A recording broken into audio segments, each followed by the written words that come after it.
जयशंकर प्रसाद का जीवन और कृतित्व। जयशंकर प्रसाद छायावाद के शीर्ष स्तंभ कवि थे। लहर, झरना, आंसू आदि काव्य कृतियों के अतिरिक्त उन्होंने कामायनी प्रबंध काव्य का प्रणयन किया था। कविता के अतिरिक्त नाटकों के क्षेत्र में भी उनका अवदान शीर्ष स्थानीय है। राजश्री, विशाख, कामना, जन्मेजय का नाम, यक्ष, स्कंदगुप्त, चंद्रगुप्त, ध्रुवस्वामिनी, एक घूंट आदि कोई 12 नाटक रचकर उन्होंने भारतेंदु हरिश्चंद्र के बाद हिंदी नाट्य विधा को समृद्ध किया। कविता और नाटक के अतिरिक्त हिंदी कथा साहित्य के विकास में भी उनकी उल्लेखनीय भूमिका रेखांकित की जाती है।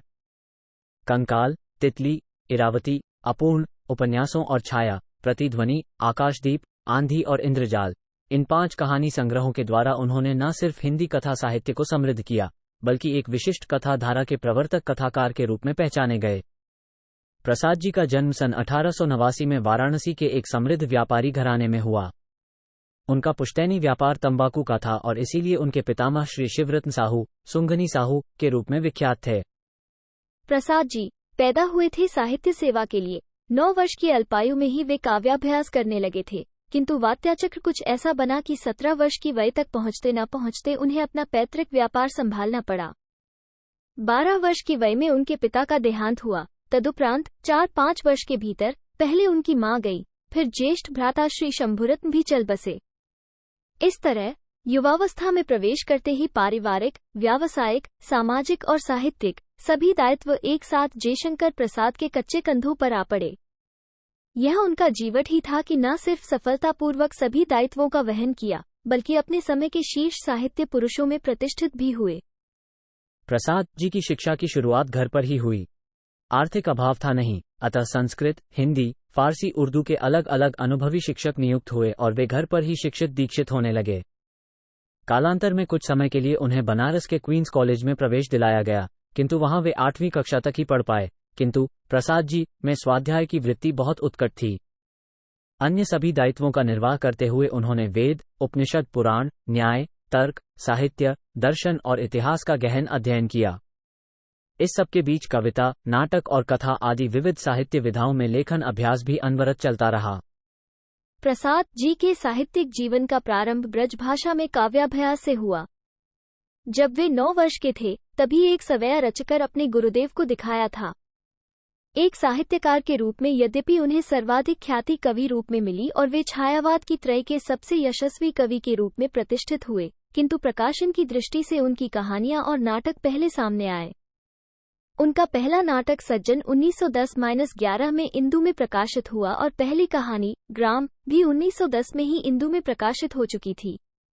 इतना ही नहीं, 1912 में ग्राम समेत उनकी 11 कहानियों का पहला संग्रह छाया भी प्रकाशित हो गया था, जबकि चित्राधार, झरना आदि उनके पहले कविता संग्रह 1918 में प्रकाशित हुए। प्रसाद का कहानीकार।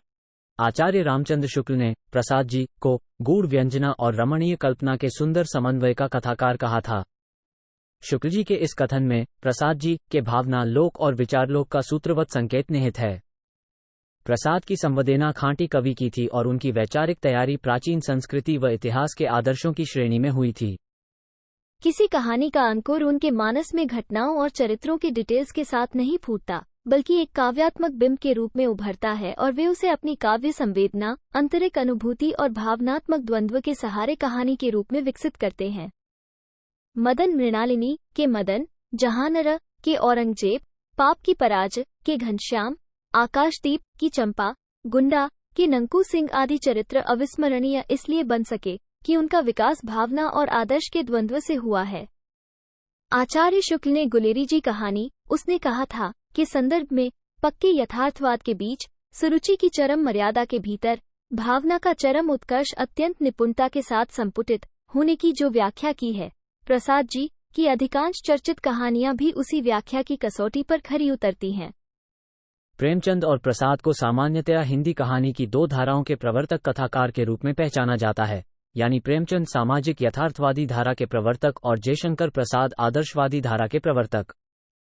वस्तुतः प्रेमचंद का कथा समाज हमारे वर्तमान का है, उस वर्तमान का जिसमें श्रेणी विभाजन साफ साफ लक्ष्य किया जाने लगा, शोषण और उत्पीड़न के रूप स्पष्ट पहचाने जाने लगे।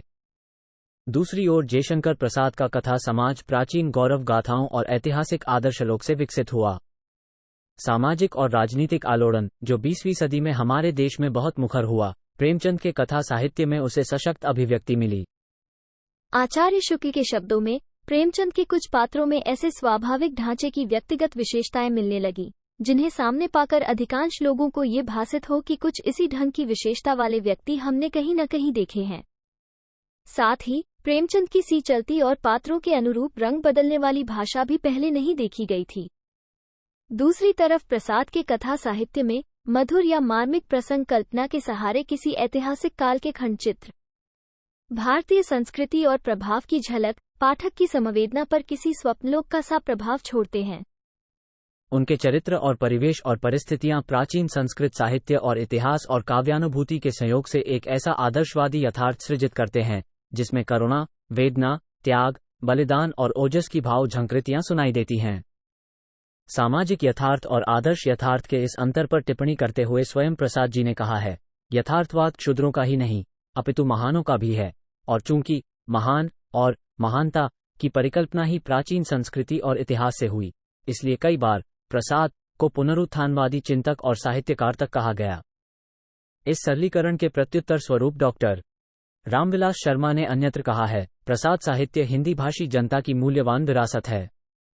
उसके आधार पर हम कह सकते हैं कि इस विश्व को सत्य समझना, पीड़ित जनता का समर्थन करना, अन्याय का सक्रिय विरोध करना, साहित्य में उदासीन और तटस्थ न रहकर सामाजिक विकास में सक्रिय योग देना, ये सब भारतीय संस्कृति के अनुकूल ही है, उसका सहज विकास है। प्रसाद की रचनाएं दुखवाद, मायावाद, शुद्ध कलावाद, भारतीय इतिहास के वर्गों को अस्वीकार करने आदि के विरोध में सजग लेखक के हाथों में सबल अस्त्र हैं।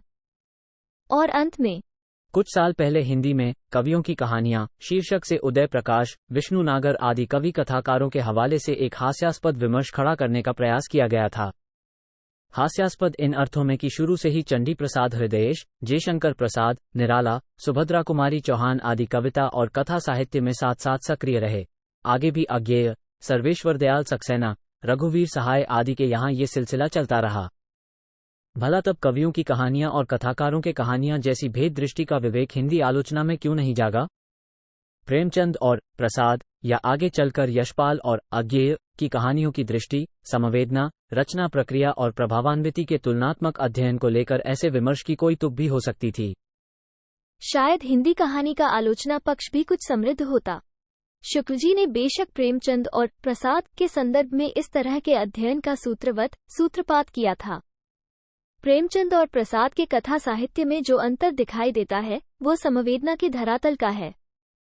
प्रेमचंद की यहाँ सामाजिक समवेदना प्रबल थी और प्रसाद की यहाँ सांस्कृतिक समवेदना। साथ ही प्रेमचंद मूलतः कथाकार थे और प्रसाद का कथाकार उनके कवि में से अनुस्यूत हुआ था। प्रेमचंद जब आज़ादी की बात करते थे तो उनके सामने पतनशील सामंतवाद, उपनिवेशवाद और स्वाधीनता आंदोलन का परिप्रेक्ष्य होता था, और प्रसाद जब आज़ादी की बात करते थे तो उनके सामने सहस्राब्दियों का सांस्कृतिक परिप्रेक्ष्य होता था और उनकी संवेदना में स्वतंत्रता, स्वयं प्रभा समुज्ज्वला के रूप में प्रतिध्वनि होती थी। इस प्रकार प्रेमचंद और प्रसाद का कथा साहित्य एक अर्थ में व्यापक भारतीय समाज और संस्कृति की अभिव्यक्ति ही माना जाएगा। सुरेश सलिल।